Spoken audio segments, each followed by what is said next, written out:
Assalamualaikum warahmatullahi wabarakatuh. Berikut adalah demonstrasi kontekstual modul 1.3 Visi Guru Penggerak oleh Liun Pamela, CGP Angkatan 11 Kota Lubuk Linggau.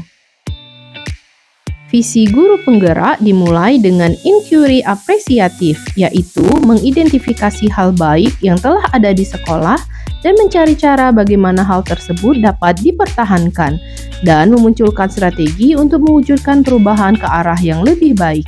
Agar dapat menerapkan inquiry apresiatif, maka langkah yang dapat dilakukan adalah dengan metode Bagja. Bagja terdiri dari buat pertanyaan umum, ambil pelajaran, gali mimpi, jabarkan rencana, dan atur eksekusi. Tahapan Bagja dimulai dari membuat pertanyaan yang berisi pertanyaan-pertanyaan untuk menentukan arah penelusuran. Dilanjutkan dengan ambil pelajaran sebagai pemandu bagaimana pengalaman positif dari individu, kelompok, atau komunitas lain yang akan dijadikan pembelajaran. Selanjutnya, menggali mimpi berupa narasi keadaan ideal jika prakarsa perubahan sudah terwujud.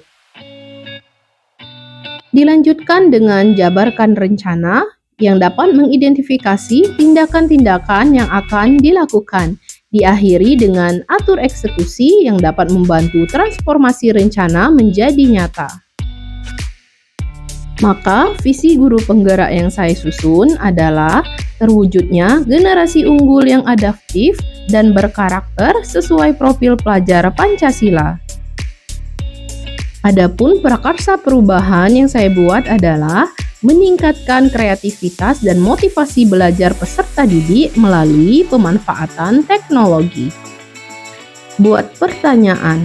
Pertanyaan yang saya buat adalah bagaimana cara meningkatkan kreativitas dan motivasi belajar peserta didik melalui pemanfaatan teknologi.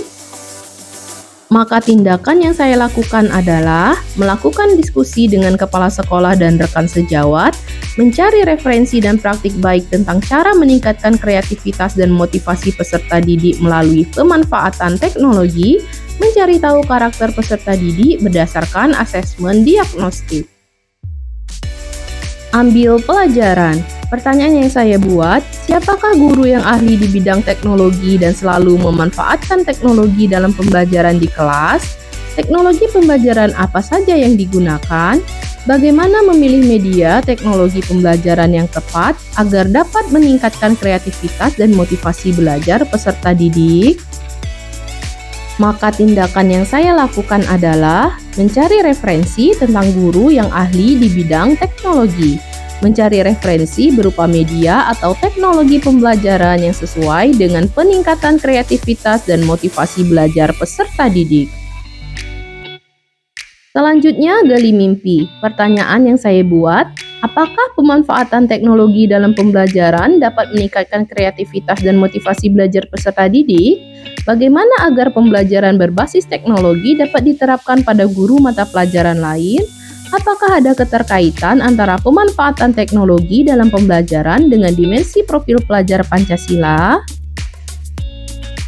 Maka tindakan yang saya lakukan adalah membuat lembar observasi tentang kreativitas dan motivasi belajar peserta didik, melakukan kolaborasi dengan berbagai pihak terkait pembelajaran berbasis teknologi, dan mencari referensi tentang dimensi profil pelajar Pancasila dan berkonsultasi dengan orang yang kompeten tentang hal tersebut. Berikutnya, jabarkan rencana. Pertanyaan yang saya buat, apa langkah-langkah untuk memulai membiasakan pemanfaatan teknologi dalam pembelajaran? Apa sajakah media yang digunakan dalam pembelajaran berbasis teknologi? Bagaimana usaha menjaga keberlanjutan pemanfaatan teknologi agar terus dapat dilaksanakan dalam pembelajaran di kelas? Maka tindakan yang saya lakukan adalah membuat perangkat pembelajaran, LKPD, dan instrumen penilaian yang tepat, mencari media pembelajaran berbasis teknologi yang tepat sesuai dengan karakter peserta didik dan materi pembelajaran, serta pemberian reward pada peserta didik yang memiliki kreativitas dan motivasi belajar yang tinggi. Yang terakhir, atur eksekusi. Pertanyaan yang saya buat, Siapa saja yang akan dilibatkan dalam menyusun rencana kegiatan peningkatan kreativitas dan motivasi belajar peserta didik melalui pemanfaatan teknologi? Setelah penyusunan rencana kegiatan, maka kapan pelaksanaan dari kegiatan tersebut? Apa saja yang perlu dipersiapkan agar terlaksananya peningkatan kreativitas dan motivasi belajar peserta didik melalui pemanfaatan teknologi? Maka tindakan yang saya lakukan adalah melibatkan kepala sekolah, rekan sejawat untuk berkoordinasi dan berkolaborasi guna terlaksananya kegiatan, membuat jadwal kegiatan pembelajaran menggunakan teknologi yang bervariasi secara konsisten dan berkelanjutan, menyiapkan sarana dan prasarana penunjang kegiatan. Demikian yang bisa saya sampaikan, jadilah guru penggerak yang selalu tergerak, bergerak, dan menggerakkan. Wassalamualaikum warahmatullahi wabarakatuh.